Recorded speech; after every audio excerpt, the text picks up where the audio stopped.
Evangelio según Marcos, capítulo 8.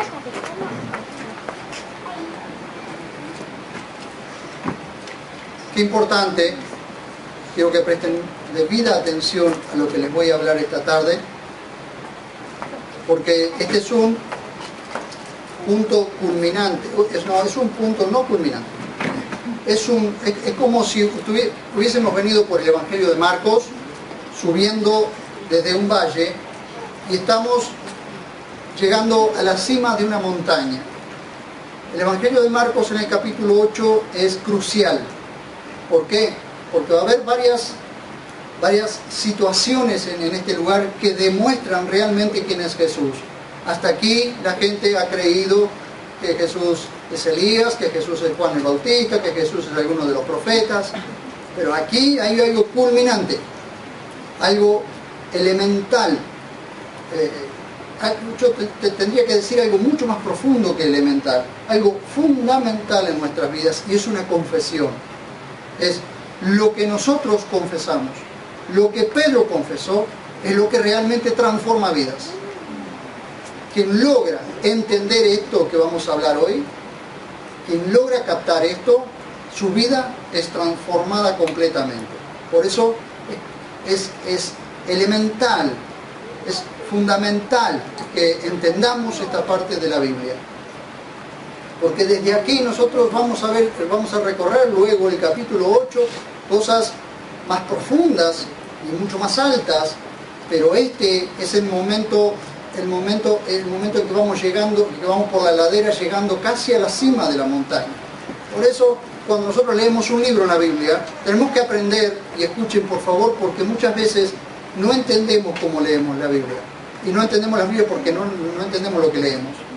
Debemos aprender a leer los libros como están escritos, de principio a fin.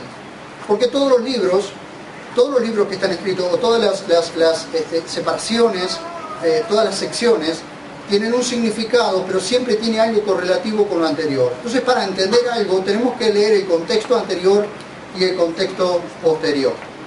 Cuando leemos el Evangelio de Marcos, cuando comenzamos con el Evangelio de Marcos, la idea del Evangelio de Marcos es que comencemos del primer versículo hasta el último para poder entender todo lo que el Evangelio de Marcos nos dice, ¿sí?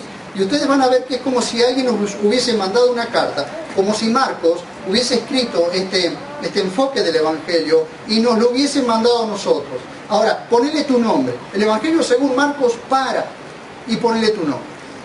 Así lo escribió Marcos. Marcos lo escribió para el pensamiento de un sector de la sociedad, pero en ese pensamiento entramos todos.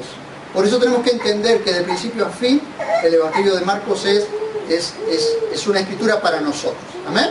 Presten atención aquí, que bebés van a ver siempre, ¿sí? Todos se distraen con un bebé, como si nunca hubieran visto uno, ¿no? Vean ustedes, verso 27 al 30. Dice capítulo 8, verso 27 al 30. Salió Jesús con sus discípulos hacia las aldeas de Cesarea de Filipo, y en el camino preguntaba a sus discípulos, diciéndole: ¿quién dicen los hombres que soy yo? Presten atención a la primera pregunta que Jesús hace. Ahora, nosotros podemos entrar en el sector, o podemos entrar en el área de cualquiera de las dos preguntas. Ustedes decidan en cuál de las dos preguntas van a estar. Dice: ¿quién dicen los hombres que soy yo? Ellos le respondieron diciendo: Juan el Bautista, otros Elías, y otros uno de los profetas. Y él les preguntaba: ¿y vosotros? ¿Y vosotros? A los discípulos le está diciendo: ¿y vosotros? Dice: ¿quién decís que soy yo? Respondiendo Pedro, impulsivo como siempre, respondió por todos. Entonces dijo: tú eres el Mesías. Tú eres el Mesías. Y les ordenó severamente que a nadie hablaran acerca de él. Bien, mi primera pregunta para nosotros esta tarde es: ¿quién dice la gente que es Jesús? ¿Quién decís vos que es? Porque eso es lo que transforma vidas. Lo que vos pienses de Jesús, eso es así como vas a actuar. ¿Quién es para vos Jesús? Eso es lo que vas a hacer. De aquí, en el tiempo presente y la eternidad será cambiada por cómo pienses quién es Jesús. ¿No? ¿Amén? Amén. Quiero darles así a forma de introducción para poder ir ubicándolos en el mapa. ¿Se acuerdan que estábamos en Betsaida con el ciego? Amén, sí. ¿Se acuerdan? Estábamos en Betsaida. Jesús salió de Betsaida hacia el norte, ¿sí? Un poco más al norte, donde está ubicada Cesarea de Filipo. Se le llama así Cesarea de Filipo para poder distinguirla de Cesarea Marítima, que era otra ciudad que estaba cerca del Mediterráneo o que estaba pegada al Mediterráneo. Ahora bien, quiero que observen esto, observen allí ustedes en las escrituras, van a ver ustedes que dice que esta ciudad tenía aldeas. Aquí dice que ellos estaban yendo hacia las aldeas de Cesarea de Filipo. Mateo dice que ya estaban llegando a Cesarea de Filipo en sí, así que significa que la ciudad tenía muchas aldeas alrededor. Bien, así que era una ciudad grande. Esta ciudad con sus aldeas quedaba a 40 kilómetros aproximadamente del mar de Galilea, de donde estaban caminando, de donde habían salido de Betsaida hasta Cesarea. Así que tenían un buen trayecto para caminar y hablar y para charlar. Ahora, a mí me interesa mucho la charla. Yo me pregunto, dicho sea de paso, cuando andamos en el camino, ¿sí? De un lado a otro, charlamos con Jesús, hablamos con Jesús. Él hace una pregunta a los discípulos, pero seguramente los discípulos iban hablando con él. Yo me pregunto, ¿Jesús es el dominguero? ¿Es aquel con quien tenemos nuestro encuentro el día domingo cuando estamos acá? ¿O es aquel con quien charlamos en los caminos, cuando andamos en el camino? Cuando vamos y venimos, hacemos nuestras cosas y podemos hablar con Él. ¿Es ese Jesús el que tenemos nosotros, el que conocemos? ¿Saben? ¿Cómo sabes que conoces a Jesús? Por tu relación con Él. Cuanto más profunda es tu relación con Él, más lo vas a conocer. Es imposible que un matrimonio se conozca si no hay una relación íntima, y no estoy hablando de sexo, estoy hablando de relacionarse íntimamente, de comunicación, de poder mirarse a los ojos sin vergüenza, no que sos sinvergüenza, sin vergüenza quiero decir, mirarse a los ojos. Eso es una relación matrimonial. Esta es una relación íntima. Entonces la relación íntima con Jesús muchas veces es comparada así con un matrimonio, porque es la relación más íntima que hay, ese conocimiento. Entonces iban caminando, ¿sí? 40 kilómetros hay para caminar, así que fíjense que se pueden hacer largas charlas en 40 kilómetros caminando, y en sandalias y entre las piedras. ¿Cierto? Ahora bien, cerca de las aldeas tiene lugar esta conversación íntima de Jesús con sus discípulos. ¿Ven? Esta ciudad, para ir ubicándolos, porque después vamos a ir a las otras secciones, más cada domingo, está al monte está al pie del monte Hermón. Y el monte Hermón es el monte donde Jesús se transfiguró, es decir, su gloria traspasó su humanidad y se vio el resplandor de su gloria. Él subió al monte y se transfiguró, es decir, su gloria traspasó la humanidad, su humanidad y se vio. Pero a los únicos que se lo mostró, ¿a quién fue? A sus discípulos. ¿Sí? Ven. Ahora bien, en esta caminata de 40 kilómetros los iba preparando, queridos hermanos, para ese momento tan especial en la vida de los discípulos. Él los va preparando con esta conversación que tiene. Van a ver ustedes que Él los va preparando paso por paso para que recién después de preparados ellos puedan ver su gloria. Hay una preparación en el pueblo de Dios. Queridos, nunca veremos la gloria de Dios, el resplandor de Dios, su resplandor, su majestad, si Jesús primero no nos prepara. Y nos va preparando en el camino. Mientras caminamos nos va preparando. ¿Cuántos creen eso? Amén. Oh, sí, con ese amén no convencieron a nadie. ¿Cuántos creen? Amén. En el camino, en la preparación, luego que estás preparado, Jesús se deja ver en cosas mucho más profundas. Pero no se pueden ver de Jesús cosas mucho más profundas, cosas mucho más sublimes, si primero no te preparas. Si no estás preparado, no puedes ver eso. ¿Amén? Amén. Esta es la cuestión. Entremos con el verso 27 y lean conmigo. Salió Jesús con sus discípulos hacia las aldeas de Cesarea de Filipo. Lo primero, es interesante, queridos hermanos, si ustedes observan allí, es interesante ver que Jesús se aleja de las multitudes para dedicarle tiempo y atención a sus discípulos. Para dedicarle tiempo y atención a sus discípulos para hablarle acerca de su persona y de su reino. Pero para hablar a sus discípulos los sacó de las grandes multitudes para poder tener una charla con ellos. Cesarea de Filipo se tiene que salir totalmente de su tierra, de Galilea, ¿sí? Y en Galilea, vieron ustedes, siempre había gente, y siempre había gente, y siempre había gente, siempre había aglomeración de gente. Pero no podía tener charlas íntimas con los discípulos constantemente, entonces los saca, se va, sale de allí de Betsaida, del amontonamiento de gente para llevarse a sus discípulos. En muchas oportunidades, queridos hermanos, dicho sea de paso, en muchas oportunidades te va a sacar de tu lugar, te va a desacomodar de tu lugar de comodidad para poder tener una charla más íntima con vos, porque si no, no le vas a prestar atención. Cuando estás rodeado de gente, cuando estás rodeado de comodidades, cuando estás rodeado de cosas que te distraen, cosas que te desenfocan, te va a sacar de tu lugar para poder tener una charla más íntima con vos. ¿Cuántos dicen amén? Amén. Sí, Señor, así es. Así va a ser, querido. Si no te pasó, te va a pasar, no te preocupes. Te va a sacar de tu zona de comodidad, te va a sacar de tu tierra, te va a sacar de tu lugar, te va a sacar de tu gente, te va a llevar, ¿sí? No necesariamente significa esto que te saque de tu casa, que te tengas que divorciar de tu marido, que tengas que abandonar a la familia. No está hablando de eso. Pero te va a sacar de tu gente, te va a sacar de tu entorno, te va a sacar tu entorno para poder tener una charla profunda con vos. ¿Amén? Amén. Así que salió Jesús con sus discípulos hacia las aldeas de Cesarea de Filipo. Y ahí comienza él. Cuando está llegando, comienza a él a hablar acerca de su persona. Ahora quiere hablar él con sus discípulos de su persona y de su reino. ¿Amén? También es interesante ver esto. Presten atención a esto, por favor. Es interesante ver que Jesús lleva a sus discípulos a una de las ciudades más llenas de idolatría y cultos al César, ¿sí? Al emperador romano, para preguntarles, ¿quién pensaban ellos que era él?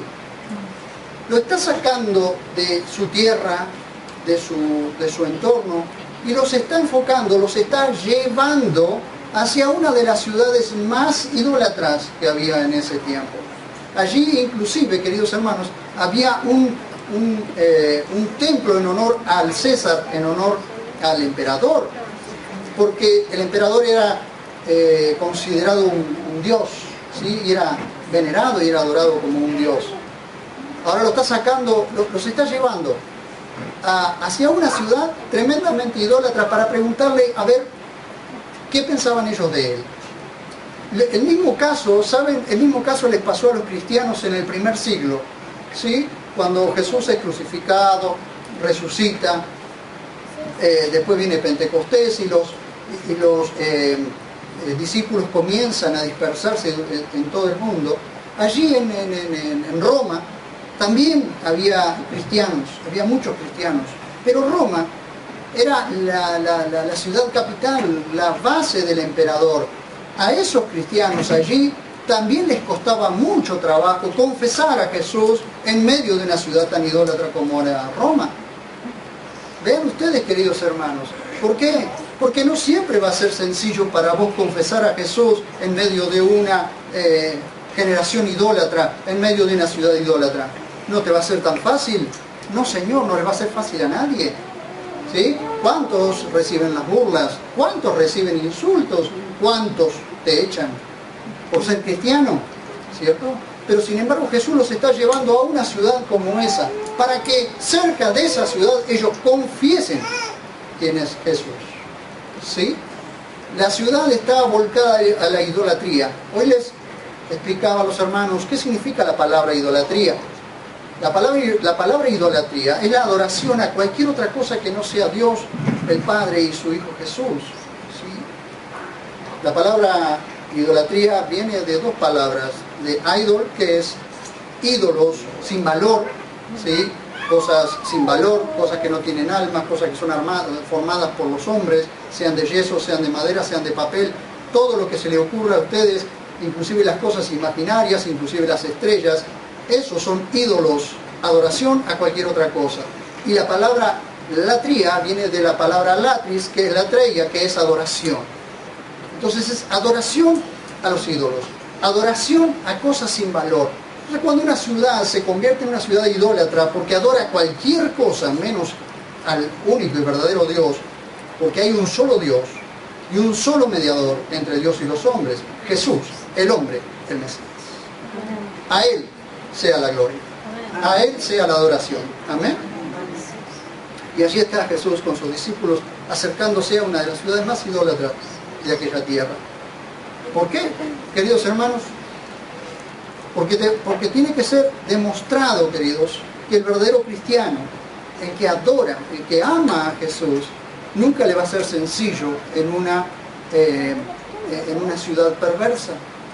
De hecho, las ciudades perversas, los lugares perversos, los lugares de idolatría, ya están enjuiciados. Pero permítanme decirles, los cristianos no entran en ese mismo juicio, queridos. Amén. Amén. Así que si has creído en el Señor Jesús como único y suficiente Salvador, entonces estás libre del juicio de esas ciudades. ¿Se acuerdan que lo hablábamos el domingo pasado? Amén. Seguimos. Vean ustedes. Ustedes observan. De la misma forma, no era sencillo a los discípulos del primer siglo vivir en Roma y reconocer, permítanme decírselos así, de la forma sencillita y de alpargata, a un judío, hijo de un albañil, aunque algunos dicen que era carpintero, pero eso lo mandó Jerónimo, eso lo dijo que era carpintero, Jerónimo dijo que era carpintero y ya todos dijeron que era carpintero, pero José no era carpintero, José era albañil. Queridos hermanos, hijo de un albañil, de una aldea insignificante como era Nazaret, tenían que reconocer a Jesús, un judío, hijo sencillamente de un hombre que trabajaba con sus manos, de una aldea insignificante, reconocerlo como el Salvador, reconocerlo como su Mesías, en una ciudad donde había, por donde a ustedes se les ocurriera, templos y lugares de adoración al emperador. Imagínense ustedes si era difícil. Amén. Sin embargo, muchos cristianos allí se convertían al Evangelio y creían en Jesús como su Mesías. Amén. Ahora bien, sigan conmigo ahí en el verso 27. Dice, y en el camino preguntaba a sus discípulos diciéndoles, ¿quién dicen los hombres que soy yo? ¿Quién dicen los hombres que soy yo? ¿Qué dice la gente que soy yo? Jesús no estaba preguntando, queridos hermanos, qué opinión tenía la gente de sus milagros, o sus enseñanzas, o qué impresión tenían las personas de lo que había hecho Él en 2 años y medio, sino quién era Él para la gente. Jesús no está impresionado, ni está buscando qué impresión tenés vos acerca de lo que hace, acerca de sus enseñanzas, acerca de lo que de Jesús pensás, sino si crees en Él. ¿Quién dice la gente que soy yo? ¿Ven? Miren, porque de eso depende la vida presente y la eternidad de las personas. ¿Quién es Jesús? ¿Te preguntaste vos quién es Jesús para vos? ¿Quién es Jesús para vos? El Salvador, el Señor. Algunos lo dicen como El Salvador, nuestro Señor. El Salvador, bueno, algunos lo dicen con mucha seguridad, pero otros. Yo pregunto, ¿quién es Jesús para vos? ¿Tu Salvador? Mi ¿Tu Salvador, Señor? mi Señor. ¿Saben que si eso no, uno lo puede decir con la boca, pero si eso no se cree en el corazón, si eso en el corazón no se cree, está totalmente perdido y te está yendo al infierno? Porque Mesías es eso, es el Salvador, es el Mesías de Israel, el Salvador del mundo, mi Salvador. Apuntá con tu dedo así y decir mi Salvador, mi Salvador. ¿Es tu Salvador? Amén. ¿Estás seguro que no te estás yendo al infierno por creyendo que estás yendo al cielo? ¿Es Jesús tu Salvador? Amén. Amén. Porque esa es la pregunta, eso es crucial. Por eso estamos en esta altura del Evangelio de Marcos. Es crucial eso. Queridos hermanos, no todas las religiones o sectas degradan a Jesús o lo ignoran. No, Señor. Ustedes saben que hay muchas que hablan muy bien de Jesús, ¿sí? Hablan muy bien de Él, pero que hablen muy bien de Él, eso no transforma vida ni la salva. Las religiones, hoy también hablábamos de esto, en el mundo hay solamente 2 religiones. Ustedes dicen, pero si hay millones de religiones. No, hay solamente 2 religiones, que después le pongan el nombre de que se le cante la regalada gana a cada uno. Cada uno inventa una religión y le pone el nombre que quiere y el Dios que quiere, ¿sí? Pero hay solamente 2 religiones, y esas 2 religiones, ¿quieren que les diga dónde nacieron? Esas 2 religiones se formaron allí en Génesis, en Caín y Abel. La religión por obras, la salvación por obras, que es la religión de Caín, que se presentó ofrendas traídas y hechas y cultivadas con sus manos. Y la religión de Abel, la salvación por fe, porque él presentó una ofrenda por la cual él no tuvo que hacer ningún esfuerzo, hubo un derramamiento de sangre, y eso hablaba al futuro. ¿Por qué? Porque Abel tuvo fe en aquel que habría de venir. El derramamiento de sangre, ese cordero, ese animal que mató, que sacrificó a Abel y le presentó esa sangre, eso hablaba del Cordero de Dios que quita el pecado del mundo. Entonces hay solamente 2 religiones, que cada uno le ponga el nombre que quiera, pero hay solamente 2 religiones. ¿A cuál de las 2 perteneces? Perdón, ¿a cuál de las 2 perteneces? ¿A la religión por obras o a la religión por fe? ¿A la salvación por obras o a la salvación por fe?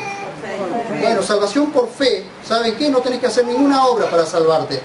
Tenés que creer en aquel que ya hizo la obra. Amén. Amén. ¿Quedó claro eso? Amén. Así que, queridos hermanos, solamente no se hagan tanto lío en la cabeza, solamente hay 2 religiones, ¿en cuál de las 2 estás? Mira qué fácil que es. Ah, pastor, para usted es fácil. Bueno, para vos también, por eso te lo hizo fácil Jesús. Por eso te lo hizo fácil. Todo el trabajo ya lo hizo Él. ¿Crees en eso? Serás salvo. ¿Amén? Amén. Bien, continuamos. Dicho sea de paso, ¿no? Vean ustedes verso 28, dice: ellos le respondieron diciendo Juan el Bautista, otros Elías y otros uno de los profetas. Qué lindo, ¿no? Porque es maravilloso. ¿Saben por qué es maravilloso? Porque todos comparaban a Jesús con hombres de Dios. Era bueno, porque ninguno decía que era un embustero, por lo menos de los que están acá hablando los discípulos. Ninguno dijo que era un embustero, ninguno dijo que era un mentiroso. Estaban comparando a Jesús con hombres de Dios, con Juan el Bautista, con Elías, con algunos de los profetas. Maravilloso. La opinión de la gente era muy buena. Vieron que hay gente con muy buena opinión de Jesús, ¿no? Dicen que era un gran maestro, algunos dicen que era un gran maestro, otros dicen que era un profeta, otros dicen que era un hombre muy santo, ¿sí? Ahora, que tengan una buena opinión de la gente, ¿eso lo salva? La opinión de la gente era buena porque lo comparaban con hombres de Dios, pero no es correcto, ¿sí? La comprensión correcta y completa era identificarlo como el Mesías esperado. Israel esperaba al Mesías, siglos esperando al Mesías. El Mesías estaba allí y todo lo que la gente decía era que era Juan el Bautista, o que era uno de los profetas, o que era como, ¿saben qué? Es como si la gente saliera a cazar patos y caza gallaretas. Apunta a cualquier cosa, están los patos allí, pero apuntan a cualquier cosa. Y trajeron patos, no trajimos gallaretas, pero salieron a cazar patos. ¿Cómo salieron? ¿Cómo vuelven con gallaretas? Porque se apunta para cualquier lado, la gente apuntaba para cualquier lado, pero no la embocaba ni así, No la embocaba ni así. Ahora, queridos hermanos, escuchen bien esto en esta tarde. y recuérdenlo, aunque no recuerden ninguna otra cosa. Ignorar la palabra de Dios es ignorar a Dios. ¿Me escuchan? A ver, agarren su Biblia. Los que tienen Biblia, y si no, los que no tienen Biblia, acérquense al que tenga Biblia. Agarren su Biblia. Ignorar la palabra de Dios es ignorar a Dios. Lea la Biblia. Jesús dijo: erráis ignorando las Escrituras. ¿Cómo puede ser que Israel, que tenía la palabra de Dios en sus manos, no podían invocarla con respecto a Jesús? ¿Cómo podía ser? Escuchen, es algo increíble esto. Los que decían que era Juan el Bautista ignoraban, primero, que Juan el Bautista tenía las características del profeta Elías y que vino antes que Jesús. Eso lo pueden ver en Malaquías 3:1 y capítulo 4, verso 5. Y el mismo Juan dijo que él no era digno siquiera de desatar encorvado la correa de su sandalia. Y lo comparaban con Juan el Bautista. El mismo Juan el Bautista dijo que él no era digno ni siquiera de agacharse para desatarle la correa. Y la gente lo comparaba a Jesús con Juan el Bautista. O a Juan el Bautista con Jesús. Vean ustedes. Eso lo pueden encontrar, ya lo vimos en Marcos capítulo 1, verso 7. Segundo, las características del profeta Elías eran muy diferentes a las de Jesús. ¿Cómo puede ser? Si los judíos tenían el primer libro de los Reyes en sus manos y se leía siempre en las sinagogas, podían comparar al profeta Elías con Jesús. Vean ustedes, un claro ejemplo. Elías oraba, caía fuego del cielo y aniquilaba a 50. Oraba de nuevo, caía fuego del cielo y aniquilaba a 50. Los discípulos de Jesús dijeron: oramos para que se quemen todos. Y Jesús le dijo: ustedes no saben de qué espíritu son. Yo no vine para perder, vine para salvar. Vean ustedes ya las diferencias que había en los dos ministerios. Profeta huraño. Creo que era el Robinson Crusoe de Israel. Elías siempre andaba solitario, ¿sí? Solo, por las cuevas, con un cinto vestido con pelo de camello. Comía miel, comía langosta. ¿Dónde vieron a Jesús comiendo miel y langosta? Él estaba en las fiestas. No tenía ningún problema. Las características eran diferentes. ¿Cómo podía ser que podía comer? Tan ciego estaba. Pero ¿saben qué? No es culpa de ellos. O sea, la culpa es de ellos, sí, pero porque habían sido cegados por ignorar las Escrituras, por leerlas como una religión. Y el problema que tenemos muchas veces es leer las Escrituras como si fuéramos una religión. Queridos hermanos, las Escrituras, la palabra de Dios es viva y eficaz, y más cortante que espada de 2 filos, que penetra hasta partir el alma y los tuétanos, y discierne los pensamientos del corazón. La palabra de Dios es viva, esto se mueve, esto vive, esto es vida. Entonces todo el que lee la palabra de Dios, el que se acerca a la palabra de Dios, se acerca a la palabra de Dios viva, al Dios vivo. Algunos dicen: pero Dios no me habla, lee la Biblia. Pero Dios no me habla audiblemente. Bueno, léela en voz alta.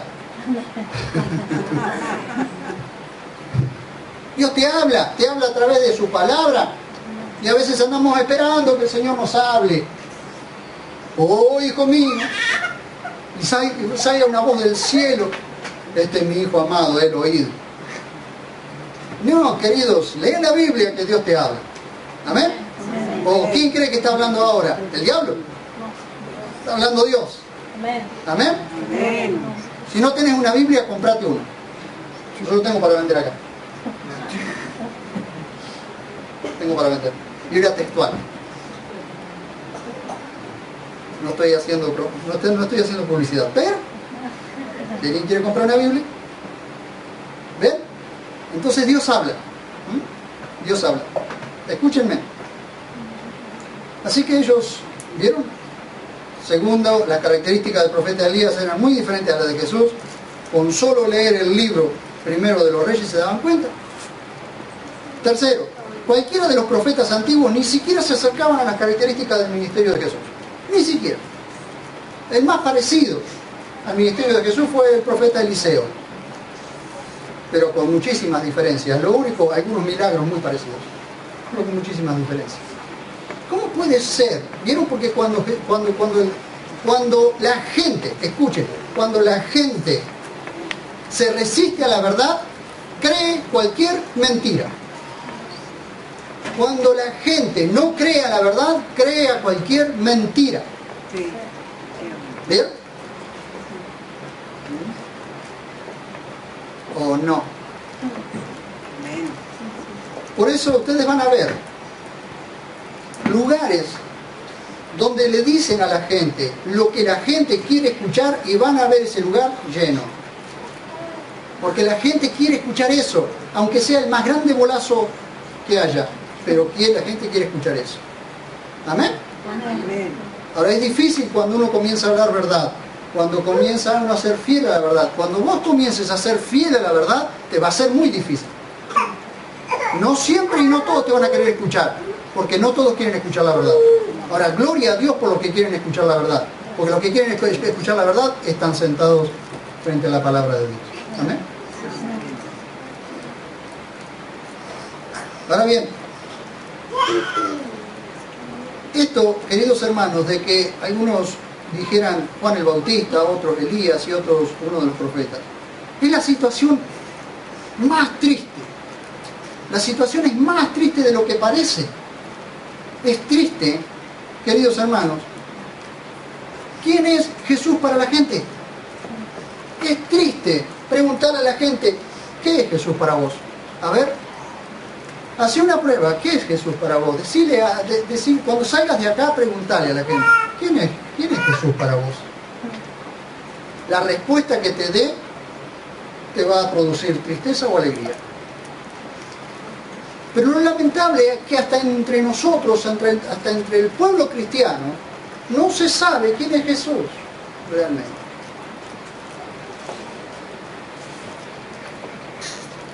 Aleluya. Lo que es más grave, querido, ¿quién es Jesús para nosotros los que nos decimos creyentes? ¿Quién es Jesús para vos? ¿Quién es Jesús para mí? Eso va a ser la diferencia en tu vida. ¿Quién es Jesús para vos? Pregúntate eso toda esta semana. ¿Quién es Jesús para vos? Desgraciadamente las multitudes, queridos hermanos, se habían atascado en su comprensión de Jesús hacía ya tiempo. ¿Recuerdan ustedes? En el capítulo 6, versos 14 y 15 ya empezaban a decir que era Juan el Bautista, que era Elías, que era alguno de los profetas, algún profeta que había resucitado. Ya se habían atascado ya hacía 2 años en esa idea. 2 años y quizás un poco más. Se habían atascado en esa idea ya. Y de ahí no salieron. Qué gran problema, queridos hermanos, cuando nos atascamos en una idea. Cuando nos atascamos en una cuestión y de ahí no podemos salir. Qué problema que tenemos cuando nos atascamos en una verdad y nos quedamos allí. Cuando Dios quiere seguir revelándonos verdad, mostrándonos verdad y estamos atascados. Queridos hermanos, Dios quiera que cada uno de nosotros jamás nos atasquemos en una verdad y nos quedemos allí. Porque ni siquiera ellos se habían atascado en una verdad, se habían atascado en una mentira. No podían ver, viendo. No podían entender, entendiendo. Estaban ciegos. Pero gran parte del pueblo cristiano nos pasa así, estamos atascados y muchas veces estamos atascados en una mentira. ¿Saben cuántas veces en el pueblo cristiano hay gente que se ha atascado en una mentira y no puede salir de allí? Eso es más grave todavía. Vean ustedes, verso 29. Y les preguntaba, ¿y vosotros, quién decís que soy yo? Respondiendo Pedro, le dice, tú eres el Mesías. En el libro de Mateo, por supuesto, dice, bienaventurado Pedro, hijo de Juan, hijo de Jonás, porque no te lo reveló ni carne ni sangre, sino mi Padre que está en los cielos. Eso es una bienaventuranza. Por eso el título del mensaje es Dichosa Revelación. ¿Por qué? Porque a ellos se les reveló en su corazón quién era Jesús. Pedro, siempre tan impulsivo, respondió por todos. Ni le dejó responder a los demás, respondió él. ¿Sí? Ahora escuchen, habían logrado, este grupo de discípulos había logrado despegar de todo el entorno de incredulidad de los fariseos y de Herodes. ¿Se acuerdan que leímos anteriormente, unos capítulos atrás, guardaos de la levadura de los fariseos y de la levadura de Herodes? Es decir, de la levadura de la mentira, de la hipocresía, de la falsedad, de la religiosidad, de querer ser religiosos, pero no tener una relación íntima con Dios. Guárdense de eso, les dijo. Estos discípulos lograron despegar de esa levadura farisaica, de esa levadura herodiana. ¿Sí? Sus corazones ya no estaban tan endurecidos por el pecado. ¿Ve? ¿Saben qué pasa, queridos hermanos? Que el pecado endurece el corazón. ¿Por qué muchas veces no es que Dios nos habla? Dios nos sigue hablando, pero nosotros no estamos escuchando. ¿Saben por qué no estamos escuchando? Porque el corazón se endureció. El pecado endureció el corazón.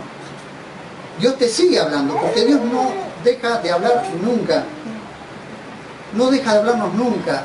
¿Sabe cuándo nosotros dejamos de escucharlo? Cuando el pecado ha endurecido nuestro corazón. Y el peor pecado, el más grande pecado, es el de incredulidad. No te deja entrar al cielo. El pecado de incredulidad no deja a la gente entrar al cielo. Y el más grande pecado dentro del pueblo cristiano es el orgullo. El más grande pecado dentro del pueblo cristiano es el orgullo. Por supuesto, la contraparte, la más grande virtud, que es la humildad. ¿Sí? Un corazón humillado, un corazón contrito y humillado, no echaré de delante de mí, dijo el Señor. O sea, alguien que viene humillado delante de Dios, que se humilla delante de Dios, que se contrista, que se entristece por el pecado, que se entristece por su situación, no echará a Dios delante de él. ¿Sí? Ahora bien, sus corazones ya no estaban tan endurecidos por el pecado, aunque todavía no tenían una clara comprensión de lo que Jesús tendría que padecer. ¿Sí? Para ellos era el Mesías, y ahora les voy a explicar algunas cosas. A Jesús le importaba lo que sus discípulos decían de él, como a Jesús le importa lo que vos decís de él. ¿Atención? Amén. Sí, Señor. ¿Atención? A Jesús le importa lo que vos decís de él. ¿Qué decís vos de él? ¿Qué decís de Jesús? A Jesús le importa, por eso le pregunto. Y esta es la pregunta que Jesús hace. Vosotros, ¿quién decís que soy yo? ¿Y quién decís vos que soy yo? ¿Amén? Verso 29. Tú eres el Mesías. ¿Ven ustedes allí?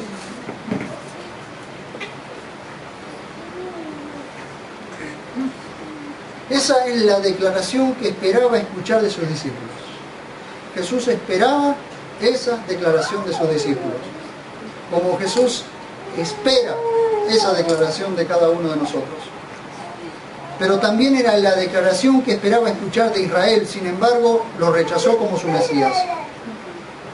Jesús esperaba esa respuesta de sus discípulos, pero Jesús esperó esa respuesta de su nación, de Israel, de los judíos. Pero la nación en realidad lo rechazó como su Mesías. Por eso sigue pagando las consecuencias por haber rechazado a su Mesías. Como hoy pregunta, ¿quién decís que soy para vos? Que soy para vos? Jesús hoy te pregunta, ¿quién decís que soy para vos? Pasé por un momento, cierren sus ojos, cierren sus ojos. Y quiero que hagan esta pregunta en su corazón, por favor. Háganse esta pregunta en su corazón. ¿Quién es Jesús para vos? ¿Qué decís que es Jesús para vos? La respuesta tiene que estar en tu corazón. Si hoy, en este mismo momento, Jesús es tu Salvador, si vos reconoces a Jesús como tu Salvador personal ahora, en este mismo instante, serás salvo. porque Jesús es el Mesías, que significa el ungido de Dios, el señalado por Dios, el Hijo de Dios. Queridos, ¿quién decís que es?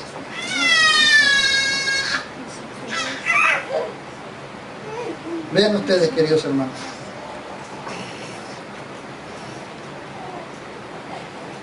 Porque de lo que Jesús sea para vos depende tu presente y tu futuro.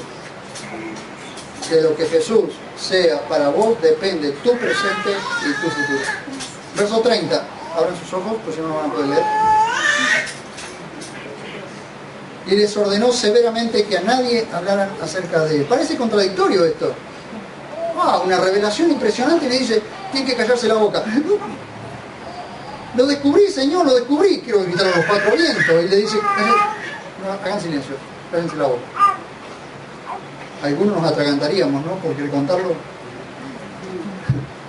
Algunos nos atragantaríamos por querer contar lo que ha sucedido en nuestro corazón, ¿sí? Lo que Jesús hizo en nuestro corazón. He descubierto al Mesías. He descubierto al Salvador. Quiero gritarlo a los cuatro vientos. Y Jesús te dice, no, silencio, no digas nada. ¡Wow! Parece contradictorio. Tan grande declaración y no poder gritarlo a los cuatro vientos. Una revelación como esta y no podían contarla a nadie. ¿Por qué no podían contarla a nadie? ¿Qué problema que no podían contarla a nadie? Primero, porque la vida de ellos comenzaba a peligrar y no estaban investidos del poder del Espíritu Santo. Eso ocurrió después de Pentecostés. En Hechos capítulo 8 le dice Jesús, y recibiréis poder cuando hayáis recibido el Espíritu Santo, y me seréis testigos. Entonces allí, después de haber sido investidos de poder, me seréis testigos. No podían ser testigos antes porque la vida de ellos comenzaba a peligrar y ellos no estaban investidos de poder. El Espíritu Santo todavía no había venido sobre sus vidas. ¿Qué le pasó a Pedro? Lo negó 3 veces. Cuando se vio en peligro, lo negó 3 veces. Primero. Segundo, su visión, la visión de ellos todavía no era clara. Estaban como el ciego, ¿se acuerdan del capítulo anterior? El ciego del pasaje anterior. Su visión no era clara, veían a la gente como árboles que andan. ¿Y qué pasa? Y ellos necesitaban un segundo toque del Señor. ¿Ah? 3. Israel esperaba un Mesías político que derrotara a sus opresores, no un Mesías sufriente, derrotado en una cruz y dando su vida por los pecadores. Eso no era el Mesías. Ellos esperaban otra clase de Mesías, no uno que iba a ser derrotado y clavado en la cruz. Esperaban un Mesías que vendría con poder, en un corcel blanco, ¿vieron? Con una espada reluciente. No uno que entraría a la ciudad montado en un burro y iba a morir en humillación. No esperaban eso ellos. Entonces para ellos era un choque cultural, era un choque de ideas. ¿Cómo? Ellos esperaban otra clase de Mesías, no esperaban un Mesías que iba a ir a la cruz y que tenía que padecer a manos de los ancianos y de los romanos. 4. Israel siempre creyó que por ser el pueblo escogido de Dios tendría un puesto especial en el mundo. ¿Sí? Pero este mismo pueblo cada vez que se alejó de Dios quedó esclavizado por otras naciones. Porque lo que los hacía verdaderamente libres era su dependencia de Dios. Eso no sucede a nosotros, queridos. Queridos hermanos, ser independientes de Dios no nos hace libres, nos hace esclavos. Israel, cada vez que Israel se independizó de Dios, se soltó de la mano de Dios, fue esclavo de otras naciones. Primero el norte, ¿sí?, de Israel fue esclavo de Siria. Después el sur de Israel, Judá, fue esclavo de Babilonia, de los caldeos. Luego es esclavo de los medos y persas, luego de los griegos y ahora por último de los romanos. Cada vez que Israel se alejaba de Dios, era esclavo de otras naciones. Queridos hermanos, eso no es nuevo.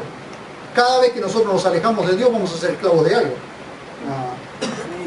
Cada vez que te sueltes de la mano de Dios vas a ser esclavo de algo o de alguien. Ese es otro gran problema. Porque la Biblia dice, y conoceréis la verdad os hará libres. Y la Biblia dice, si el Hijo de Dios, si el Hijo os libertare, seréis verdaderamente libres. Porque lo que te hace libre es el Señor Jesús, tu Salvador, tu dependencia de Él y tu dependencia de la palabra de Dios. Eso te hace libre. ¿Querés ser libre? Aferrate a la mano de Dios y serás completamente libre. ¿Amén? Amén. Sí, Señor. La Biblia dice, someteos a Dios y el diablo huirá de vosotros. Nadie te puede esclavizar cuando estés aferrado a la mano de Dios. De hecho, alguno te puede atar, te puede amordazar, te puede cortar en pedacitos, pero vos sos libre de adentro. Vos sos libre porque dependés de Dios. Jesús le dijo, no teman a los que pueden matar el cuerpo. No les tengan miedo a eso. Teman a aquel que pueden matar tu cuerpo y tu alma en el infierno. A ese teman.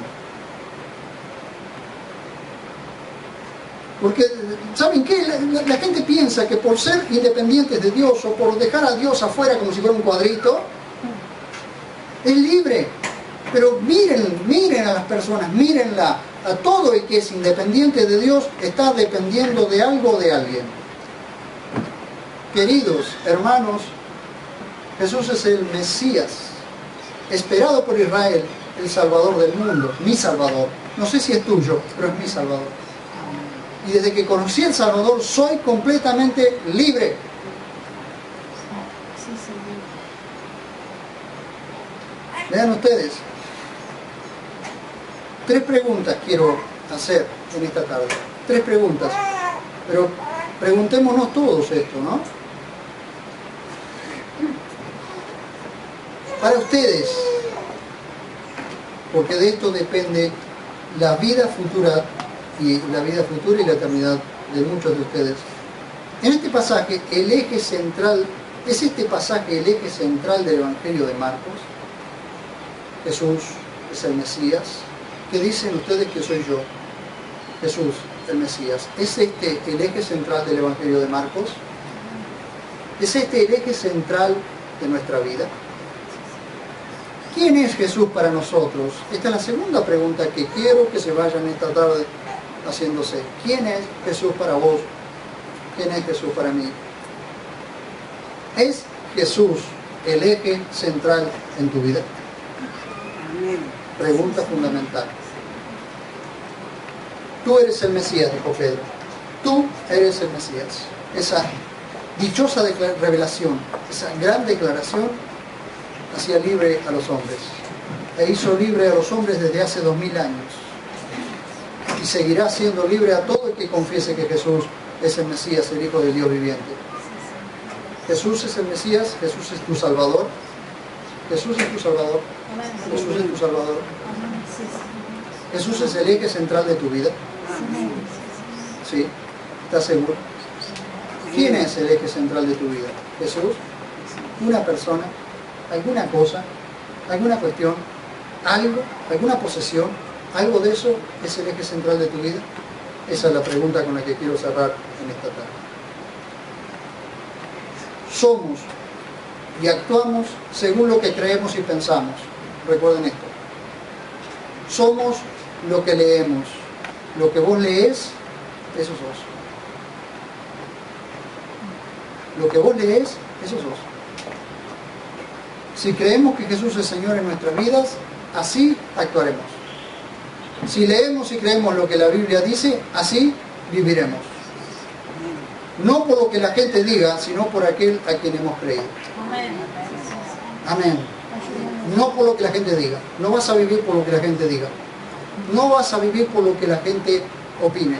Vas a vivir por lo que dice Dios en su palabra. Amén. Porque la Biblia dice, queridos hermanos, la Biblia dice de vos lo que realmente sos. No hay vuelta. ¿Cuántos quieren reconocer a Jesús como Salvador y como eje de su vida en esta tarde? Pónganse de pie todos, por favor. Y aquellos